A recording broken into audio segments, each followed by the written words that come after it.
Hello बच्चों, let's read this question. So the question says, appraise the role of Dr. B.R. Ambedkar in uplifting the Dalit.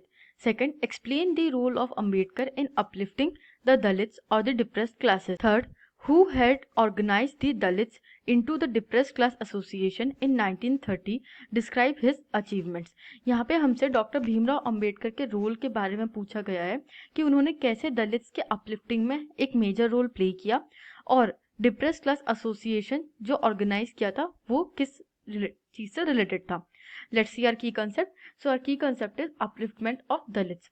अब जब हम national movement की बात करते हैं तो अपलिफ्टमेंट ऑफ दलित एक इम्पॉर्टेंट सोशल चेंज की फॉर्म में आता है. एक इम्पॉर्टेंट सोशल चेंज बन के ये सामने आता है. जो दलित्स है वो जानते हैं हम कि एक हिस्टोरिकली बैकवर्ड कम्युनिटी रही है इंडियन सोसाइटी में. एक कास्ट डिवीजन की वजह से वो सबसे नीचे रहे हैं हायरार्की में और बहुत हिस्टोरिकली सफ़र किया है. तो डॉक्टर भीमराव अंबेडकर और बाकी सोशल रिफॉर्मर्स ने बहुत हार्ड वर्क किया है अपलिफ्टमेंट फॉर द दलित्स के लिए. Let's see our answer. Doctor Bhimrao Ambedkar was of the opinion that only political empowerment would resolve the problem of social justice. Second, due to his exemplary efforts, Dalits began organizing themselves, demanding reserved seats in educational institutions and separate electorate that would choose the Dalit members for legislative council. Third, in 1930, Ambedkar entered national politics and formed the Depressed Class Association.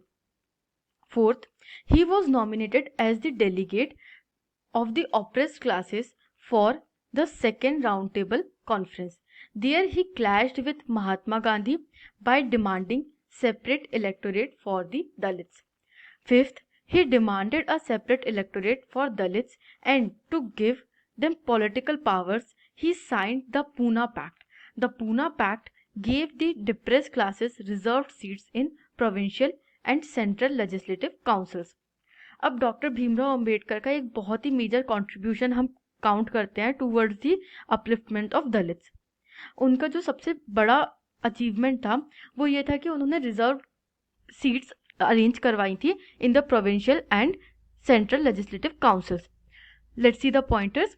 सबसे पहले तो उनका opinion था कि सिर्फ political empowerment से ही हम social justice achieve कर सकते हैं. जो दलित्स के साथ अनजस्टिस हुआ है पास्ट में उस अनजस्टिस को फिर से अंडू कर सकते हैं only through the political empowerment. Second, उन्होंने बहुत ज़्यादा एग्जाम्पलरी मतलब फॉलो करने लायक ऐसे एफर्ट्स किए जिससे कि सबको इंस्पिरेशन मिले. उनके एग्जाम्पलरी एफर्ट्स से दलित्स अपने आप में ऑर्गेनाइजेशंस बनाने लगे थे, डिमांड करने लगे थे रिजर्व सीट्स कहाँ पे, एजुकेशनल इंस्टीट्यूशंस में, और separate electorate in the legislative council. अब सेपरेट इलेक्टोरेट क्या है? दिस इज अ कंसेप्ट कि आपकी एक कम्युनिटी है और उसमें से एक लीडर निकल के आएगा जो कि काउंसिल में जा कर के आपको रिप्रेजेंट करेगा. I hope you understood this.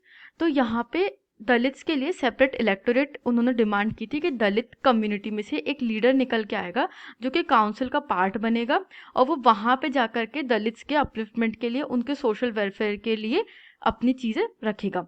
इन 1930 में अंबेडकर जी नेशनल पॉलिटिक्स में एंटर करते हैं और एक डिप्रेस क्लास एसोसिएशन का फॉर्मेशन करते हैं जिसके अंडर एक ये अम्ब्रेला ऑर्गेनाइजेशन होती है जिसके अंडर वो दलित के अपलिफ्टमेंट का काम करते हैं. Fourth point, he was nominated as a delegate to second round table conference. अब सेकेंड राउंड टेबल कॉन्फ्रेंस में वो एज अ डेलीगेट नॉमिनेट होते हैं और वहाँ जाकर उनका महात्मा गांधी से क्लैश होता है upon the topic of separate electorate. क्योंकि अंबेडकर जी चाहते थे कि दलितों को सेपरेट इलेक्टोरेट दिया जाए, उससे उनको पॉलिटिकल एम्पावरमेंट मिलेगा. बट गांधी जी का मानना ये था कि अगर सेपरेट इलेक्टोरेट दे दिया जाता है तो बहुत ज़्यादा स्लो डाउन हो जाएगा सोशल चेंज का ये प्रोसेस और सोशल अपलिफ्टमेंट का प्रोसेस. दलित एक सेपरेट हो जाएंगे पूरी तरीके से कम्युनिटी से, ये गांधी जी का मानना था. Fifth, he demanded separate electorate for Dalits to give them political powers. He signed the Pune Pact. अब separate electorate की डिमांड करी but due to some reason separate electorate नहीं मिल पाया तो वो पूना पैक्ट साइन करते हैं विद गांधी जी और उससे एक रिजर्व सीट्स का प्रोविजन आ जाता है in the provincial and central legislative councils. और इस तरीके से वो एक बहुत मेजर रोल प्ले करते हैं दलित्स का पॉलिटिकल अपलिफ्टमेंट में. सोशल के साथ साथ वो सबसे ज़्यादा इंपॉर्टेंट रोल प्ले करते हैं पॉलिटिकल अपलिफ्टमेंट में, जिससे कि दलित कम्युनिटी को एक पॉलिटिकल रिकॉग्नाइजेशन भी मिलने लगता है। I hope you understood this question. Thank you and best of luck.